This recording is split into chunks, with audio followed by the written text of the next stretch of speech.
اب آج کل آڈیو لیکس کا زمانہ ہے، بڑی آڈیو لیکس آ رہی ہیں. ایک ہمارے دوست جو ہیں وہ دفتر میں چھپ چھپ کے کان میں واٹس ایپ پہ بات کرتے رہتے ہیں. یہ سوال انہوں نے ذاتی طور پہ پوچھا، میں نے کہا یہ بھی ڈسکس کر لیں.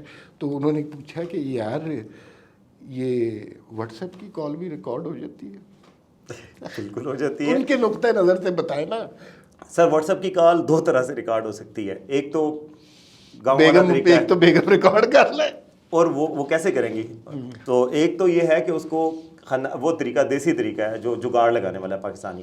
آپ کال کریں اور ایک فون اور رکھا ہوا اور اس فون پہ آپ ریکارڈر لگا دیں اور آپ وہ ہو جاتی ہے. کئی دفعہ لوگ انٹرویوز کے لیے نا نوٹس لینے کے لیے اس طرح کرتے ہیں. دوسرا جو طریقہ ہے ریکارڈنگ کا وہ بہت ہی مہنگا اور مشکل ہے اور گورنمنٹس کے پاس ہے.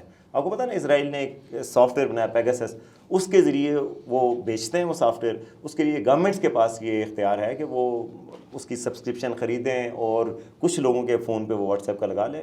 میں نے جو سنا تھا آئی بی کے پاس بھی وہ ہے اور ہمارے دوسرے premier intelligence agency I S I ان کے پاس بھی ہے، مگر وہ ان کے پاس لمیٹڈ سبسکرپشن ہوتی ہے.